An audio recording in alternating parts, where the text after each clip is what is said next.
Shalom, shalom, guys. Thank you for tuning in to the Black and Healthy Restoring Black America channel here on YouTube and also broadcasting on the Country Living in the City page on Facebook. I am your host, Jawanda Smith, RN, case manager and community advocate.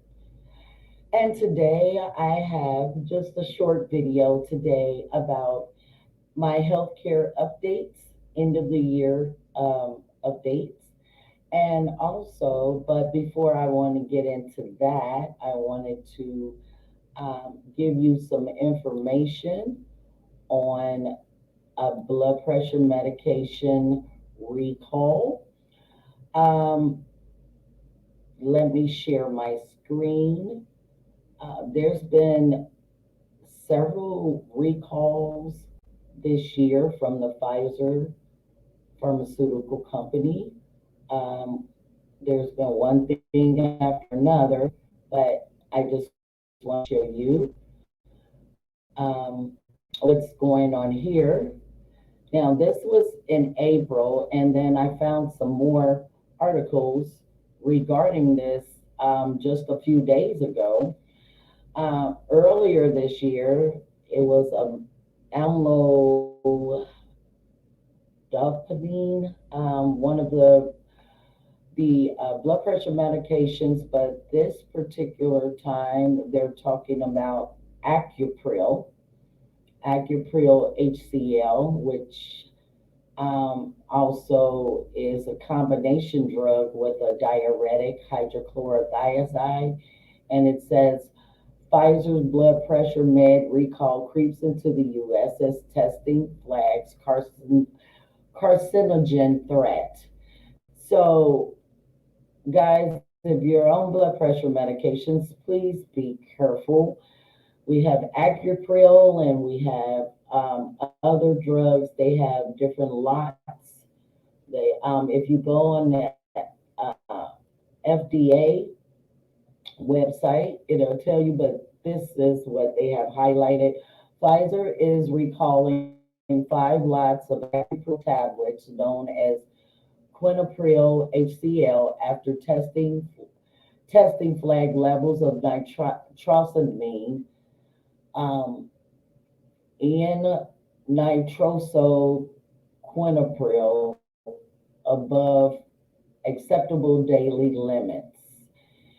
And they go on in this article to say that we're all exposed to nitrosamines and everything. And I guess that's just a good scapegoat as just saying that, you know, it's not going to kill you. Well, you know what I believe. I believe in natural methods of doing anything. So just be careful. You can you can find the information. I'll post it in the description underneath the video about where you can find the information for the lot numbers. And if you have those pills, please discard them. Tell your doctor and let them know that you need more medications or different medications. Um, all these medications nowadays, there's no telling what they're putting in them. And I believe in trying to give you natural methods to help your health, to supplement your health. I'm not telling you not to take your medicines. I would never say that being a nurse. But I do believe in natural methods to help supplement. And if the natural methods are working, I don't see anything wrong with you actually changing your regimen, which I am doing currently myself. So let me stop sharing this and I'll take this one down. All right, guys. All right. Well, to my Black and Healthy updates. Let's see. Let me take that one down. Okay. Well, I'm going to bring up my little PowerPoint and show you the things that I've been doing. Wow. In January of 2022, this is what we started with. I had a finger stick blood sugar at 134, which is high. My A1C, it was actually it was at 7 prior to that, but in January it was 6.8. My blood pressure was 140 over 92, which is not good at all. And my LDLs, which shouldn't be over 99, but it's 114 there. And I just had a lot of work to do to try to change these. And so I I showed you some of the things that I did to improve my health.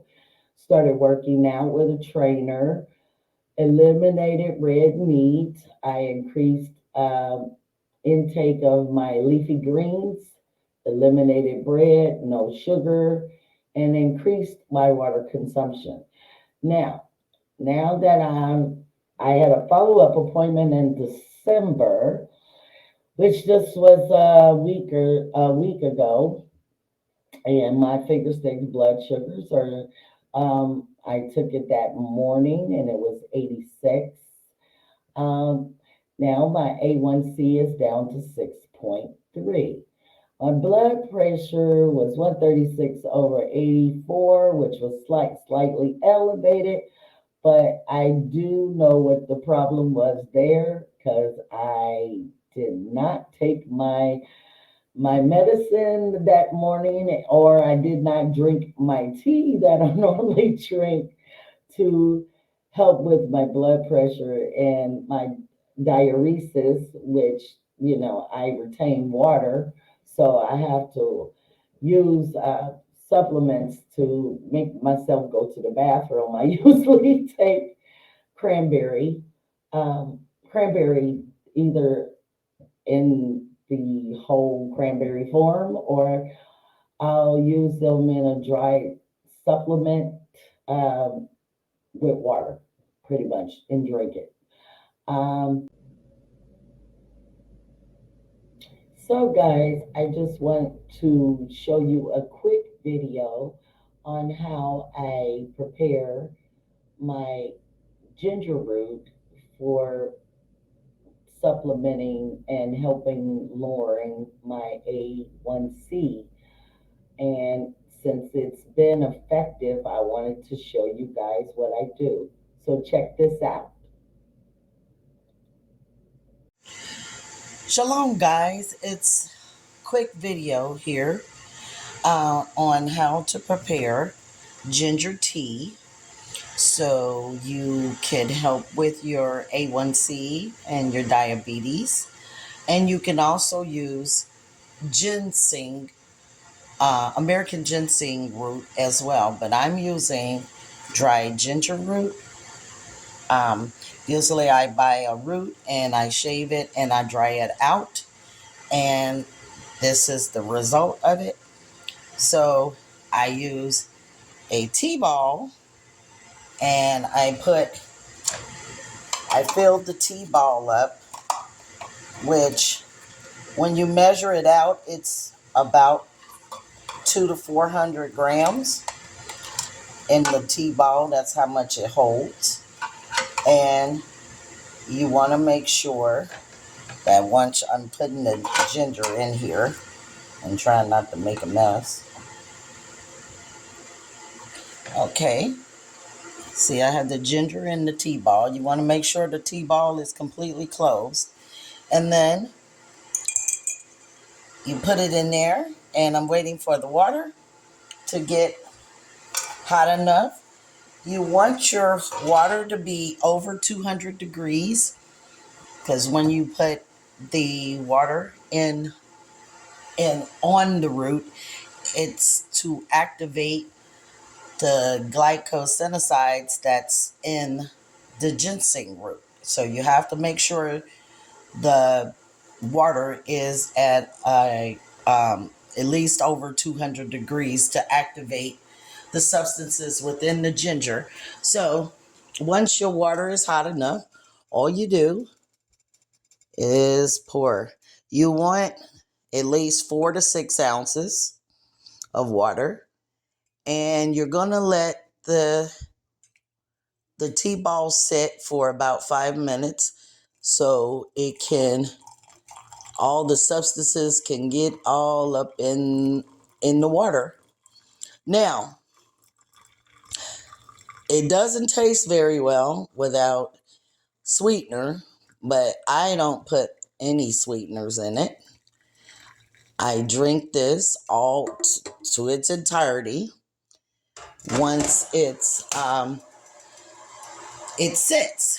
I don't put any, but if you need something to sweeten it, I would suggest um, a juice, or even honey, or maybe agave syrup, something natural. Sugar, if you use sugar, it will defeat the purpose of why you're actually making this tea in the first place. So I'm going to let that sit, and I'm going to drink it with nothing in it, just the ginger. And it has been effective with lowering my blood sugars. So that's all I got for you guys. Shalom. And another thing that happened, I gained 3 pounds back, and I am so upset with myself about that. But I know why that happened, because I hadn't been working out with my trainer. Um, and my job had been it's been so stressful lately. For the end of the year, I just hadn't had time or been too tired to work out. But as you've seen in the intro video, I have started back on my routine.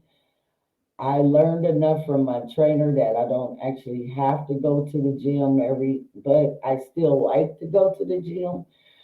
But, sometimes I don't have the time to go all the way across town for that.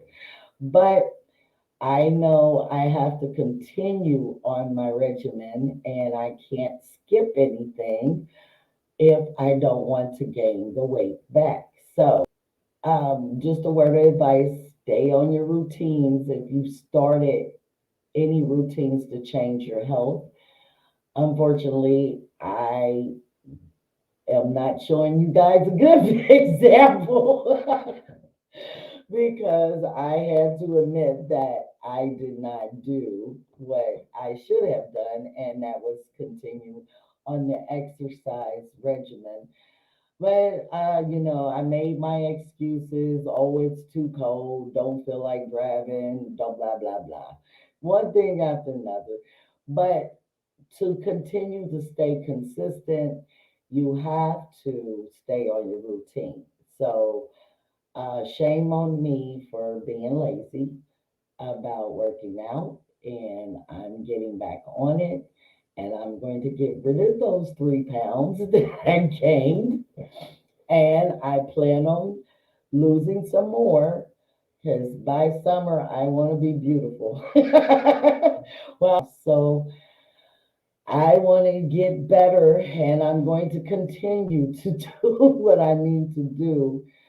So don't slack, because I'm showing you an example of how you can rebound very easily, especially if you're over the age of 40, because your metabolism starts to slow down. And if you miss one day of your routine, it can be devastating to you gaining back the weight, or at least I didn't stop drinking my teas and stuff. So you have to, when you're trying to change your regimen, you really have to stick to it. So that's my advice for you guys today. Take care of each other and take care of yourself. Hopefully, the new year will bring new and exciting things, and your health will be improved, and you will live a long and healthy life. So take care of yourself and each other. Until next time, shalom.